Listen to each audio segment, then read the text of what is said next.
ಈ chicken recipe ಅಂತೂ ಸಖತ್ ಅಲ್ಟಿಯಾಗಿದೆ ಮತ್ತು ಮಾಡೋದಕ್ಕೂ ಅಷ್ಟೇ ಈಸಿಯಾಗಿದೆ. ಏನು ರೆಸಿಪಿ ಅಂತ ಹೇಳ್ತೀನಿ, ಹೇಗೆ ಮಾಡೋದು ನೋಡ್ಕೊಬರೋಣ ಬನ್ನಿ. ಎಲ್ರಿಗೂ ನಮಸ್ಕಾರ. ನನ್ನ ಪಾಕಶಾಲೆಗೆ ನಿಮ್ಮೆಲ್ಲರಿಗೂ ಸ್ವಾಗತ.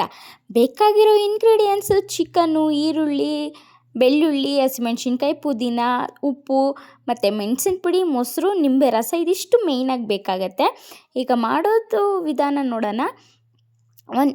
ನಾನೀಗ 1 kg ಚಿಕನ್ಗೆ 1 ಬೌಲಷ್ಟು ಮೊಸರು ಹಾಕ್ಕೋತಾ ಇದ್ದೀನಿ. ರುಚಿಗೆ ತಕ್ಕಷ್ಟು ಸ್ವಲ್ಪ ಉಪ್ಪನ್ನು ಸೇರಿಸ್ಕೊತಾ ಇದ್ದೀನಿ. ಅದಕ್ಕೆ ಸ್ವಲ್ಪ ಅರಿಶಿನನೂ ಕೂಡ ಸೇರಿಸ್ಕೊತಾ ಇದ್ದೀನಿ. ಹಾಗೆ 2 ಸ್ಪೂನಷ್ಟು ನಾನಿಲ್ಲಿ ಮೆಣಸಿನ ಪುಡಿ ಕೂಡ ಸೇರಿಸ್ಕೊತಾ ಇದ್ದೀನಿ. ಅದ್ರ ಜೊತೆಗೆ ಒಂದೇ ಒಂದು ನಿಂಬೆಹಣ್ಣಿನ ರಸನ ಸೇರಿಸ್ಕೊತಾ ಇದ್ದೀನಿ. ಇದನ್ನು ಈಗ ಚೆನ್ನಾಗೆ ಎಲ್ಲನೂ ಮಿಕ್ಸ್ ಮಾಡ್ಕೊಂಬಿಡೋಣ.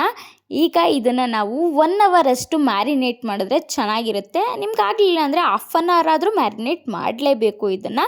ಈಗ ಒಂದು ಪ್ಯಾನ್ ತೊಗೊಂಡು ಅದಕ್ಕೆ ಒಂದು 4 ರಿಂದ 5 ಸ್ಪೂನ್ ಎಣ್ಣೆನ ಹಾಕ್ಕೊಂಡು ಸಣ್ಣಕ್ಕೆ ಚಾಪ್ ಮಾಡ್ಕೊಂಡಿರೋ ಬೆಳ್ಳುಳ್ಳಿನ ಹಾಕ್ಕೊಂಡು ಅದನ್ನು ಫ್ರೈ ಮಾಡ್ಕೊಳ್ಳಿ. ಅದು ಸ್ವಲ್ಪ ಫ್ರೈ ಆಗ್ತಾ ಇದ್ದಂಗೆ ಇದಕ್ಕೆ ಒಂದು 4 ಹಸಿಮೆಣ್ಸಿನ್ಕಾಯಿನ ಹಾಕ್ಕೊಂಡು ಚೆನ್ನಾಗೆ ಫ್ರೈ ಮಾಡ್ಕೊಬೇಕಾಗತ್ತೆ. ಇದು ಫ್ರೈ ಆಗ್ತಾ ಇದ್ದಂಗೆ ಇದಕ್ಕೆ ಈರುಳ್ಳಿನೂ ಕೂಡ ಸೇರಿಸ್ಕೊಂಡು ಫ್ರೈ ಮಾಡ್ಕೊಳ್ಳಿ.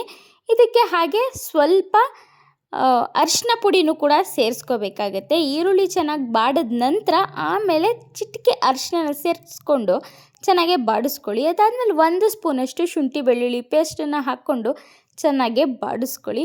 ನೀವು ರೆಡಿ ಆದರೂ ತೊಗೊಬನ್ನಿ, ಮನೇಲಾದರೂ ಮಾಡ್ಕೊಂಡಿರೋದಾದರೂ ಸರಿ ಹಾಕ್ಕೊಳ್ಳಿ. ಈಗ 1 ಅವರ್ ಮ್ಯಾರಿನೇಟ್ ಮಾಡಿಟ್ಟ ಚಿಕನ್ನ ನಾವೀಗ ಹಾಕ್ಕೊಂಡು ಚೆನ್ನಾಗೆ ಫ್ರೈ ಮಾಡ್ಕೋಬೇಕಾಗುತ್ತೆ. ಇನ್ನೇನು ಜಾಸ್ತಿ ಎಕ್ಸ್ಟ್ರಾ ಮಸಾಲೆ ಬೇಕಿಲ್ಲ ಇದಕ್ಕೆ.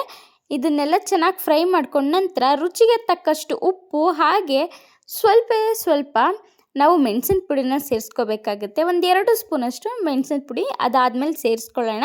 ಇನ್ನೂ ಯಾರು ನನ್ನ ಚಾನಲ್ನ ಸಬ್ಸ್ಕ್ರೈಬ್ ಆಗದೆ ನೋಡ್ತಾ ಇದ್ದೀರಾ, ಬೇಗ ಸಬ್ಸ್ಕ್ರೈಬ್ ಆಗಿ ಇದೇ ರೀತಿ ಹೆಚ್ಚಿನ ಟೇಸ್ಟಿ ಅಡುಗೆಗಳಿಗೆ ನನ್ನ ಚಾನಲ್ನ ಫಾಲೋ ಮಾಡೋದನ್ನ ಮರಿಬೇಡಿ. ಈಗ 2 ಸ್ಪೂನಷ್ಟು ಮತ್ತು ಮೆಣಸಿನ ಪುಡಿನ ಹಾಕ್ಕೊತಾ ಇದ್ದೀನಿ. ನಿಮಗೆ ಜಾಸ್ತಿ ಖಾರ ಬೇಡ ಅಂದರೆ ಸ್ವಲ್ಪ ಕಡಿಮೆ ಮಾಡ್ಕೊಳ್ಳಿ. ಹಾಗೆ ಹುಳಿನೂ ಅಷ್ಟೇ, ನಿಮಗೆ ಜಾಸ್ತಿ ಬೇಡ ಅಂದರೆ ನಿಂಬೆ ರಸನ ಸ್ವಲ್ಪ ಕಡಿಮೆ ಮಾಡ್ಕೊಳ್ಳಿ. ನಾವಿಲ್ಲಿ ಟೊಮೊಟೊ ಯೂಸ್ ಮಾಡಿಲ್ಲ. ಲಾಸ್ಟಲ್ಲಿ ಕಸ್ತೂರಿ ಮೆಂತಿ ಹಾಗೆ ಸ್ವಲ್ಪ ಪುದೀನ ಸೊಪ್ಪು ಹಾಕಿದ್ರೆ ಸಖತ್ತಾದ ಟೇಸ್ಟಿಯಾದ ಲೆಮನ್ ಪೆಪ್ಪರ್ ಚಿಕನ್ ರೆಡಿ ಆಗುತ್ತೆ. ನೀವು ಕೂಡ ಟ್ರೈ ಮಾಡಿ. ಈ ಸಂಡೆಗೆ ಹೇಗಿತ್ತು ಅಂತ ನನಗೆ ಕಮೆಂಟ್ ಮಾಡಿ ತಿಳಿಸಿ. ಮುಂದಿನ